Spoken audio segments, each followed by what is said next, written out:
Hey everybody, Rob Orgel, your favorite silencer nut job. In today's video, we're going to talk about the suppression of military rifles.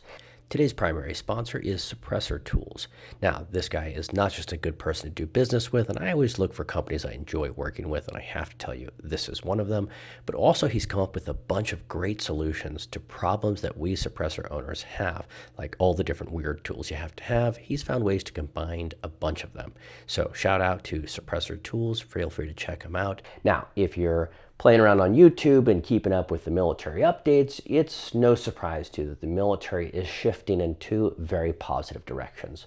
One of which, of course, I'm going to mention because I'm the silencer guy, and that is suppressors on service rifles. That is becoming a normal thing, and it's a wonderful thing. The other is going to be fully ambi rifle parts and the suppressed rifles. Why should all military rifles be suppressed? Well, let me tell you, with my background in the military, I spent 10 years in the Marine Corps as an infantry rifleman. Then I became a combat instructor, training for 3 years, combat infantry organic skills, fire and maneuver, vehicle operations, tracking, field operations, patrol bases, etc. All of the things we do with inside the military. And you would say, well, with all that experience, how many of those rifles had suppressors? None of them. None of the rifles during that time were suppressed.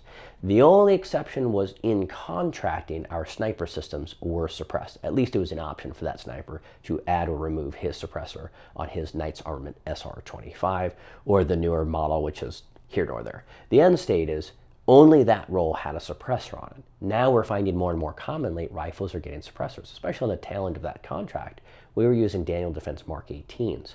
And with a 10.3-inch barrel, that is a little flash bang every time you fire it, especially in close quarters or at night. So adding suppressors to those rifles go a long way. Now let me tell you why. On the commercial side of the suppressor world, we want shooter experience. How does it feel when I'm shooting? Because essentially I'm the only girl in the world when I'm shooting my rifle on the range or on a hunt. But when you're in the military, you're not the only person in the world. You're now a team player. And worse, people are shooting back. So to be the only girl in the world and have the quietest suppressor on your hunt or on the range, that can be important to you. But when you're exchanging bullets with an enemy and you have muzzle flashes, especially during low light or nighttime, that's going to draw a lot of enemy fire. And this is where the military suppressor is very different than the civilian suppressor. The military is really focused on, one, minimal effects on the operating system, meaning no back pressure, or at least lowest back pressure possible. Number two, muzzle flash, because it's signature reduction, not sound safety.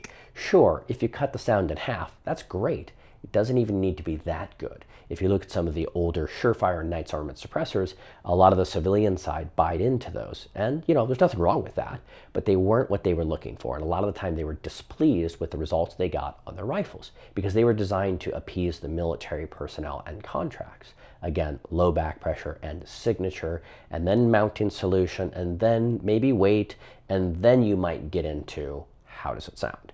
On the civilian side, we kind of start with, how does it sound? The first question I answer when I talk about suppressors is, how does it sound? What's the best sounding? And that one is always selling out because we want the best sounding suppressor for our rifles. Now, I'm a civilian these days. I no longer need to worry about people shooting back. So this is where I lean towards that titanium stuff. But the military side is not for titanium because they've got higher schedule of fire and titanium does spark at night. Even some of the best of them are good, but not as good as what you can get away with these other metalloids.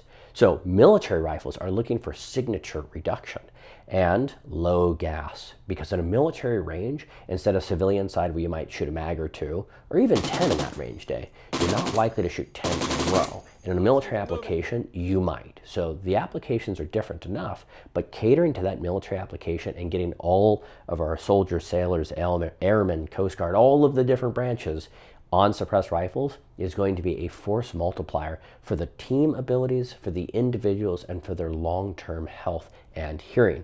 Again, Rob, this guy, a lot of hearing loss, a lot of tinnitus. You're the guy who reviews silencers. How can you tell me Well, my ears can still tell you one silencer sounds better than the other, and with other buddies on set with me, we can decide together that this suppressor is in fact better sounding than that suppressor. Still kind of loud. Yeah, but noticeably better. Noticeably better, but still not designed for hearing safe. I agree. way better. Wow. Knight's armament just took a huge leap forward in my book. That's huge. Way better. Even though I have hearing loss and tinnitus. The goal is for you to learn from my experiences so that you don't have those experiences and lose your hearing as well. This video is also brought to you by T&K Outdoors, not just a good dude, a veteran Marine like myself, but also offering soft goods and now killer suppressors. Guys, if you like this content, make sure you hit that like, comment, subscribe. I really do appreciate all the support you've done for me in the comment section. You'd be surprised how far all those little likes go. So thank you for your support. Consider following some of our other videos and content. Stay safe, and we'll see you in the comments.